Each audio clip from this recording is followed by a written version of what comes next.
Hola a todos, el grupo está conformado por Daniela Herrera, Catherine Rincón, Luisa Gil, Andrés Chacón y quien les habla, Nicole Gómez. Somos estudiantes de Uniagraria y este video es referente a la materia de patología sistémica con el profesor Gerson Ávila. Nuestro tema de exposición es dilatación y vólvulo gástrico o torsión gástrica. Empecemos. Nuestra exposición contiene etiología, factores de riesgo, anatomía del estómago, fisiopatología y alteraciones, lesiones microscópicas y macroscópicas, métodos diagnósticos, manejo antes y después de cirugía, signos clínicos y tratamiento. Etiología y factores de riesgo. En la etiología tenemos una de las razones más habituales que van a explicar esta patología. Va a ser la actividad física cuando es demasiado intensa, que tenga saltos o sobreesfuerzos que puedan impactar negativamente el estómago. Otra causa probable puede ser la ingesta de demasiado rápida de comida o bebida, especialmente después de realizar ejercicio. Otro factor puede ser el estrés, más si el animal tiene un carácter demasiado nervioso y está experimentando cambios en su rutina. También está la frecuencia de alimentación, pues se dice que hay una mayor incidencia en animales que se alimentan una vez al día. Y por último está la composición de la dieta, donde las dietas muy secas, alimentos ricos en grasa, van a retardar el vaciamiento gástrico, lo que van a incrementar la aparición de esta patología. En factores de riesgo tenemos la edad como un factor predisponente, ya que pues se observa con más frecuencia en perros adultos. Tenemos la conformación, donde los más propensos a padecer esta enfermedad van a ser los perros de razas grandes, con tórax profundo, como el gran danés, el pastor alemán, el mastín, el San Bernardo, Collie, Sabueso, entre otros, y va a ser más frecuente esta patología en machos. También está la laxitud de los ligamentos gástricos, es decir, los perros con dichos ligamentos más largos van a presentar una mayor incidencia de esta patología. También está el dolor crónico en las patologías como la artrosis, la espondilosis y las discopatías crónicas, que van a favorecer la aerofagia.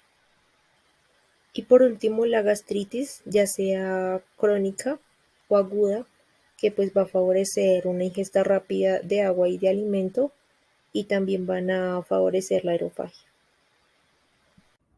Anatomía del estómago. Para poder comprender mejor la patología, se abordará previamente la anatomía del estómago y los órganos directamente relacionados con él, e importantes para comprender la patogenia de la dilatación torsión gástrica. Nos encontramos el estómago, el cual es una dilatación del tubo digestivo, el cual está encargado de recibir, almacenar y procesar los alimentos, transformándolos en una papilla fluida que posteriormente pasarán al intestino. Este órgano se encuentra entre el esófago y el duodeno y está compuesto por dos esfínteres, el cardias y el píloro. El cardias es una estructura anatómica que funciona como válvula que deja pasar el alimento desde el esófago hacia el estómago y limita el paso de los contenidos gástricos del estómago hacia el esófago. El píloro es una válvula que se abre y se cierra durante la digestión. Esto permite que los alimentos digeridos parcialmente pasen al intestino para terminar su proceso. Específicamente pasarán del estómago al intestino delgado. Los ligamentos son puntos de anclaje del estómago a la pared abdominal. Los ligamentos, así como en otras estructuras, permiten que los órganos permanezcan en una posición anatómica. Los ligamentos que más influyen en esta patología son el ligamento gastrofrénico, que une el cardias con el hiato diafragmático, el ligamento gastrohepático, que une la curvatura menor del estómago con el hilo hepático, y el ligamento gastroesplénico, que une la curvatura mayor del estómago con el vaso. La vascularización del estómago se conforma de las siguientes: la arteria gástrica izquierda, la arteria esplénica, la arteria gastroepiploica izquierda, dos ramas más pequeñas de la arteria hepática que van a ser la arteria gástrica derecha y la arteria gastroepicloica. Todas ellas provienen de la arteria celíaca. También tenemos la arteria esofágica, Estos vasos formarán un círculo vascular perigástrico que engloba todo el estómago excepto el fondo del lado izquierdo de la cámara. Este es perfundido por las arterias gástricas cortas, las cuales son las más afectadas durante la rotación del estómago, volviendo esta zona la más susceptible para que ocurra una hipoperfusión, una isquemia o una necrosis gástrica. Esta la podemos observar en la imagen inferior, donde está el estómago vascularizado, donde está como el círculo gris, como una mancha gris sobre el estómago en la parte derecha.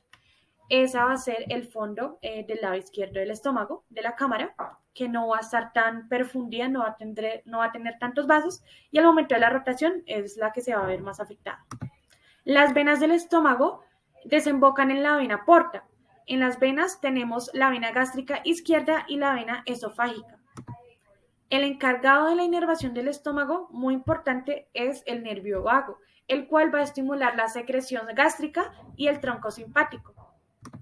Es decir, todos los movimientos gástricos que se necesitan para la digestión y las secreciones gástricas también. Eso sería todo.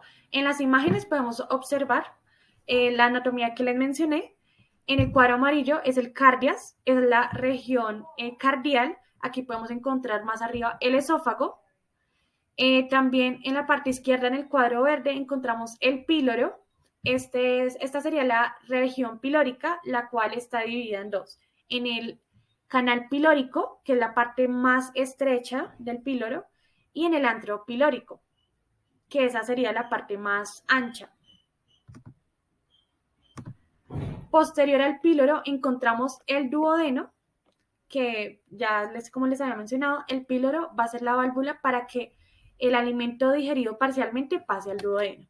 Y eso sería todo para continuar con la patología y poder comprenderla perfectamente. La fisiopatología de la dilatación y volvulo gástrico o torsión gástrica. Esta patología se origina de una rotación anormal del estómago sobre el eje longitudinal o sobre el eje transversal. Estos dos ejes los podemos ubicar en la primera imagen. Observamos que la línea A es el eje longitudinal y la línea B es el eje transversal.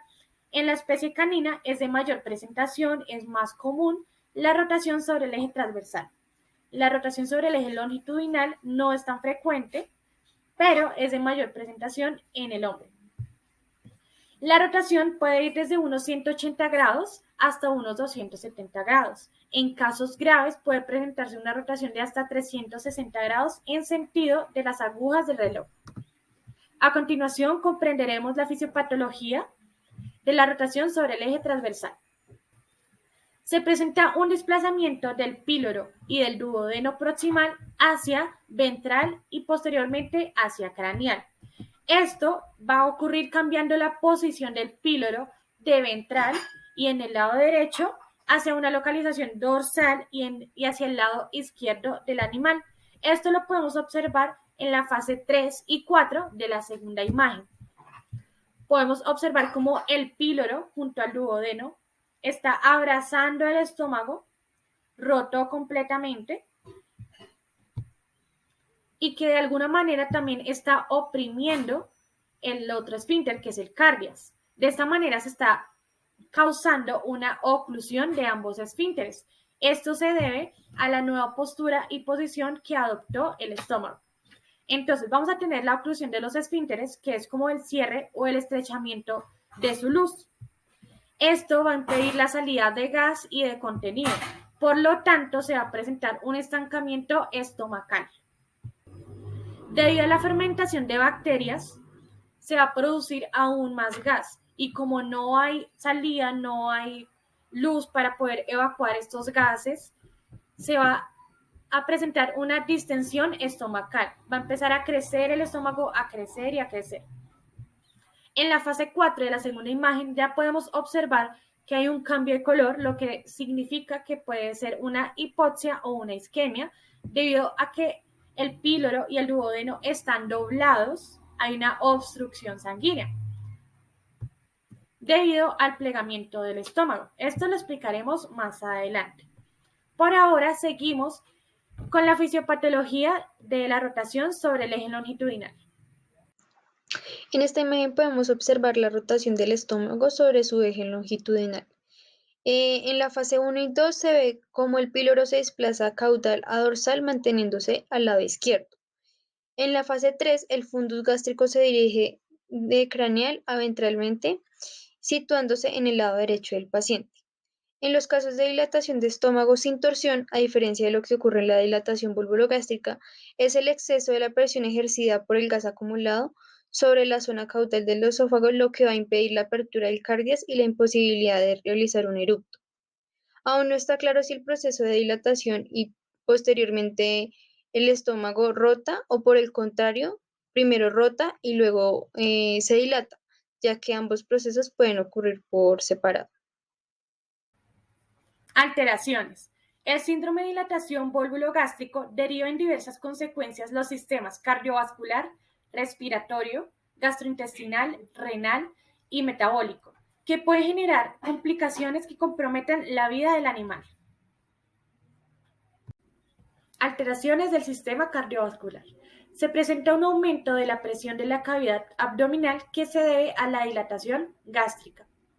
Se va a generar una oclusión mecánica o una compresión de las venas portas y cava caudal. Así se va a reducir el paso de la sangre por los vasos, generando una disminución del retorno venoso al corazón y por ende el gasto cardíaco y la presión arterial. También se produce un aumento de la presión portal a causa de la compresión a la que está sometida, que es la dilatación gástrica. Esto hace que los líquidos se extravasen generando un edema y una congestión del sistema gastrointestinal, ya que los vasos que irrigan el estómago derivan en esta gran vena. El edema gástrico por lo general se desarrolla en la mucosa y en la submucosa de toda la pared del estómago.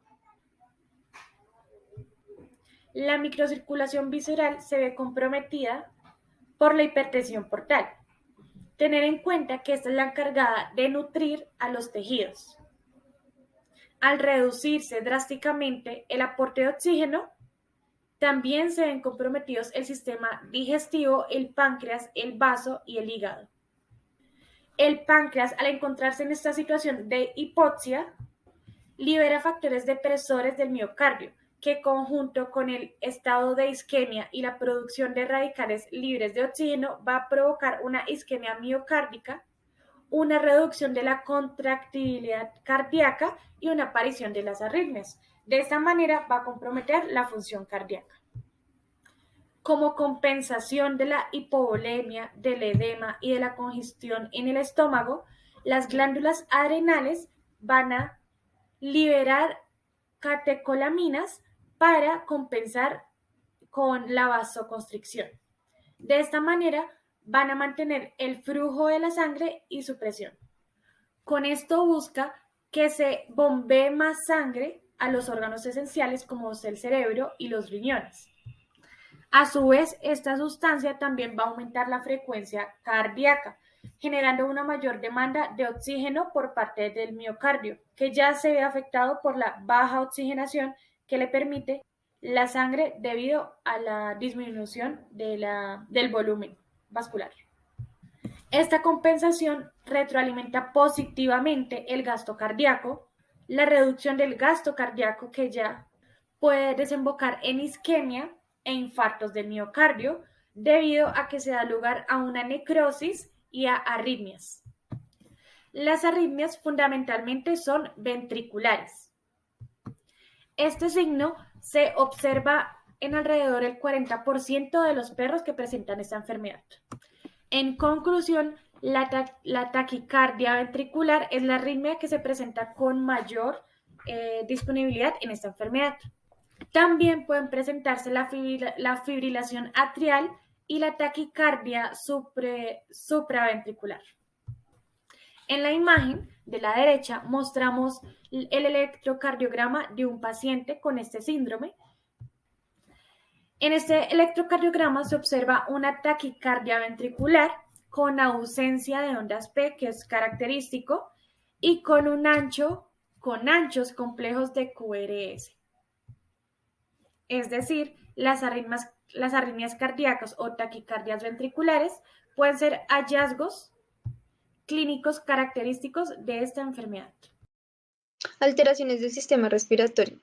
Es común que en los perros que sufren de dilatación vulvogástrica se vea comprometido su sistema respiratorio, siendo esto un proceso multifactorial que provoca esfuerzos compensatorios que generalmente son ineficaces y que van a culminar en una hipercapnia o hipoxemia. La gran distensión abdominal compromete una correcta ventilación, produciéndose un aumento de la presión de CO2, dado que los pulmones no pueden distenderse adecuadamente como lo hacen normalmente y pueden afectar los lóbulos pulmonares, contribuyendo a la disminución de la saturación arterial de oxígeno. Este compromiso puede verse agravado si el paciente tiene enfermedades respiratorias previas, como la neumonía. Como alteraciones gastrointestinales tenemos el aumento de la presión intramural gástrica, hipoxia, la compresión y colapso por presión de los capilares del estómago, así como la trombosis, van a generar isquemia y necrosis gástrica, que esta va a favorecer una prolificidad bacteriana por la alteración en su permeabilidad y por consiguiente una endotoxemia. Todo ello contribuye a un desarrollo de estado de shock séptico que se produce por un daño sobre las membranas celulares, activación de la cascada de la coagulación, activación de las plaquetas, aumento de la permeabilidad vascular, siendo los riñones y el hígado los órganos más afectados. Alteraciones del sistema renal. El daño renal se ve favorecido por la reducción de la perfusión periférica, produciéndose una disminución en la tasa de filtración glomerular que manifiesta inicialmente una oliguria y finalmente una anuria. Alteraciones metabólicas. Los trastornos metabólicos causados por la dilatación gástrico incluyen alteraciones mixtas del equilibrio ácido-base. Esto puede hacer que el pH sea normal debido a que se trata de trastornos contrarios. También dentro de estas anomalías se encuentra el incremento del lactato. Esto se debe al metabolismo anaeróbico que empieza a funcionar en estados de hipoxia. También se presenta la liberación de endotoxinas en el torrente sanguíneo. Esto se debe por la translocación bacteriana que está ocurriendo en el estómago. También otras afectaciones como acidosis metabólica, alcalosis metabólica hipoclorémica y o acidosis respiratoria. También pueden presentarse alteraciones electrolíticas como la hipocalemia, que es la disminución del potasio. Esto puede deberse a diferentes mecanismos.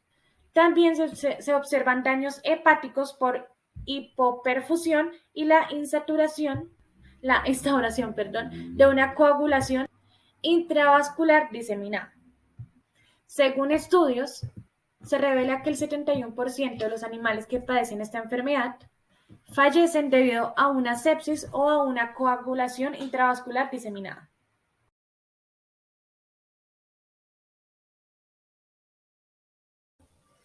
Bueno, aquí en las lesiones macroscópicas tenemos que se va a dar una esplenomegalia congestiva, que va a ser de carácter simétrico, que pues es el aumento del tamaño del vaso que se va a dar por la rotación del vaso alrededor de los ligamentos gastroesplénicos y nefroesplénicos, que va a hacer que esto lleve como a una obstrucción de las venas y las arterias que irrigan este órgano.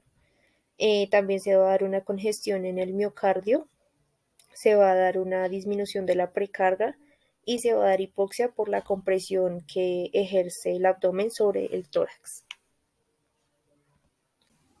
También se va a dar una congestión abdominal, se va a dar por la obstrucción de la vena cava caudal y la vena porta. Se va a dar una congestión pulmonar también, se va a dar una insuficiencia respiratoria a causa de la presión abdominal. En las lesiones microscópicas tenemos que se da una trombocitopenia, que es el recuento muy bajo de las plaquetas, ya que aumenta la descomposición de estas en el vaso. Tenemos también que se da una isquemia, en este caso va a ser en el miocardio. La causa es que no está recibiendo suficiente oxígeno y se da una desestructuración tisular, que es donde se acortan las células y se interrumpe el desarrollo de las bandas de contracción que es lo que está mostrando la flecha.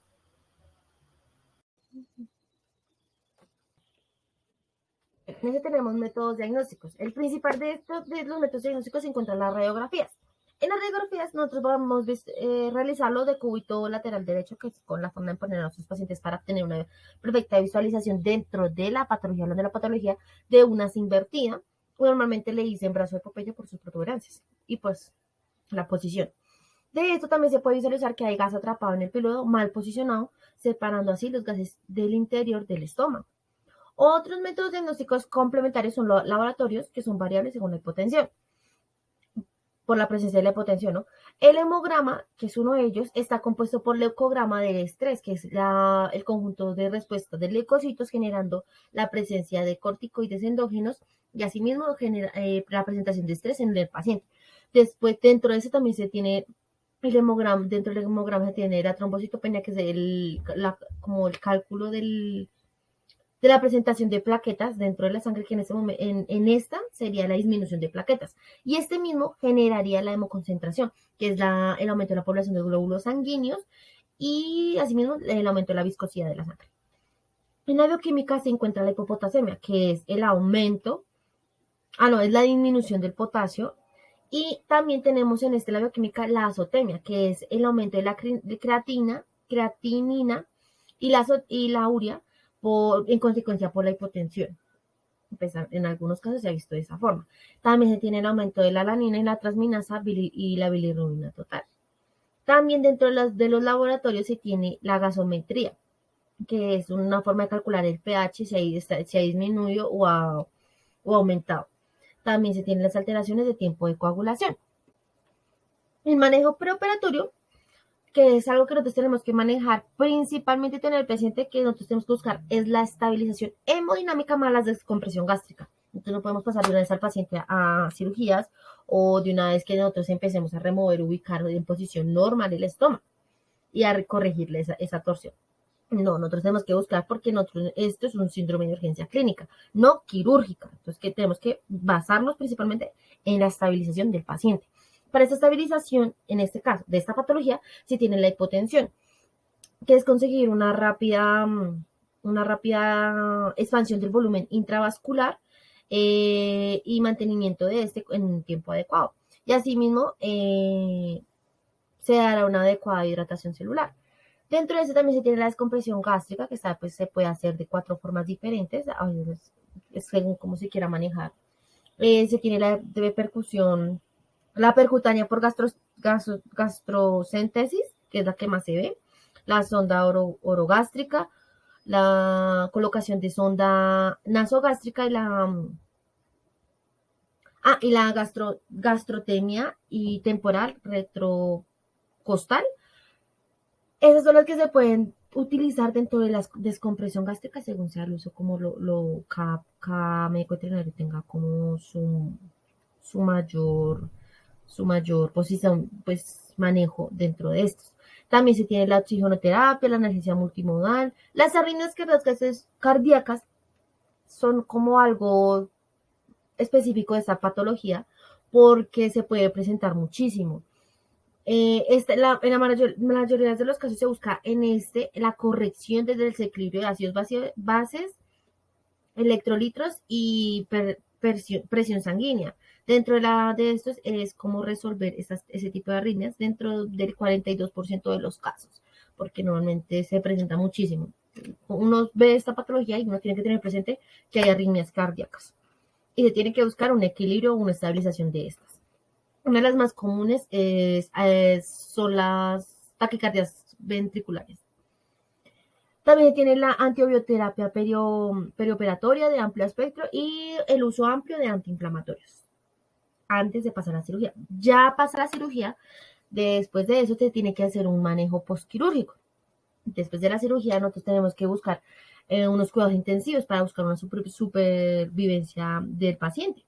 Como objetivo de estas acciones que vamos a realizar después de la cirugía o postquirúrgico, un manejo postquirúrgico, se va a buscar el prevenir y tratar las complicaciones potenciales que puedan surgir, como el dolor, disfunción cardíaca, alteraciones respiratorias, complicaciones gastrointestinales, coagulopatías, insuficiencia renal, también que sea crónico, y también el daño isquémico o por reperfusión. Principalmente se tiene que mantener una correcta reperfusión tisular. Esto es lo que se busca en este manejo, mantener una correcta reperfusión tisular, controlar el daño isquémico por reperfusión para prevenir cuyas consecuencias fatales que pueden derivar de un síndrome inflamatorio, síndrome de respuesta inflamatoria sistémica o el síndrome de disfunción multiorgánica. Algo principalmente después del postquirúrgico y tener presentes estos cuidados es la alimentación. Después de la cirugía, dentro de las 12 y 24 horas se tiene que generar de una vez la alimentación del paciente para que el cuerpo se vaya yendo acostumbrando a este tipo de alimentación y se vayan viendo resultados para analizar si hay complicaciones o hay algún fallo, bueno, cualquier cosa que se pueda encontrar. Pues la idea es que el animal empiece a adaptarse y empiece a aceptar los alimentos dentro de las 12 y 24 horas. Bueno, como signos, los principales signos que podemos evidenciar cuando un animal padece de torsión gástrica son la distensión abdominal, el babeo, la inapetencia de la comida, tenemos el vómito no productivo, es decir, que solo produce arcadas, tenemos el nerviosismo, tenemos el dolor abdominal, tenemos el decaimiento, el desmayo, tenemos la dificultad de respirar. Esta dificultad de respirar sea pues porque el estómago se hincha y pues va a hacer una presión con el diafragma, lo cual pues va a dificultar un poco el conducto del aire. También pues vamos a encontrar el jadeo, la debilidad y pues también el encorvamiento de la espalda. Bueno, como tratamiento, este tratamiento se realiza pocas horas después de que el paciente haya ingresado a esa clínica y haya sido diagnosticado. Este paciente se diagnostica por medio de una radiografía abdominal, la cual nos va a evidenciar la torsión gástrica. Ahí pues pasamos a la cirugía. Esta cirugía pues tiene como nombre gastropexia. Esta pues lo que nos tiene como objetivo es el reacomodo del estómago y hacer una adherencia permanente. Ya hablando más del paso a paso de la cirugía, pues esta se inicia con un buen protocolo anestésico, una buena preoxigenación y administrándole un anticolinérgico. Este anticolinérgico lo que nos va a hacer es que nos va a reducir las secreciones gástricas. Ya como segundo paso pues se le inducirá una sonda nasogástrica. Esta lo que nos va a ayudar es a evacuar todos los líquidos, gases o sustancias como son los alimentos que están retenidas en el estómago. Ahí por otro lado vamos haciendo la laparotomía. Esta laparotomía lo que nos va a ayudar es que nos va a ayudar al acceso donde está el área afectada y pues vamos a hacer el reacomodo del estómago. Ya después de haber reacomodado el estómago, se procede a hacer la adherencia. Esta adherencia se hace por medio del antro pilórico a la pared abdominal. Ya pues se procede a verificar el vaso, ya que pues casi siempre que hay una torsión gástrica el vaso se desplace, y pues ya se entrará al control postquirúrgico, el cual dura mínimo 3 días para su previo recuperación. Bueno, como conclusiones, pues la torsión gástrica se da por el acúmulo de gases. Este acúmulo de gases lo que hace es que dilata tanto el estómago que los ligamentos que lo fijan ya lo dejan de sujetar, y pues por esto provoca la torsión gástrica y va a provocar un colapso en el riego sanguíneo. También podemos concluir que la torsión gástrica se da en todos los perros, pero hay una raza de perros que es más predispuesta. Entre estos pues está el pastor alemán, está el San Bernardo y está el dálmata. ¿Cómo podemos prevenir la torsión gástrica? Pues preveniendo es dándole más raciones diarias de alimento al perro, evitando que el perro haga ejercicio después de que coma, teniendo un control en el aumento de agua después de que coma, evitando pues que el animal tenga estrés al consumir pues alimento, o que coman con muy deprisa, y levantando pues los comeros, que no coman de tan bajito. Y así si el dueño del paciente se topa con unos síntomas como dolor abdominal, que hay una hinchazón en el abdomen, que el perro hace unas arcadas que son vómitos no productivos y que hay mucho babeo, debe pues acudir urgentemente al veterinario.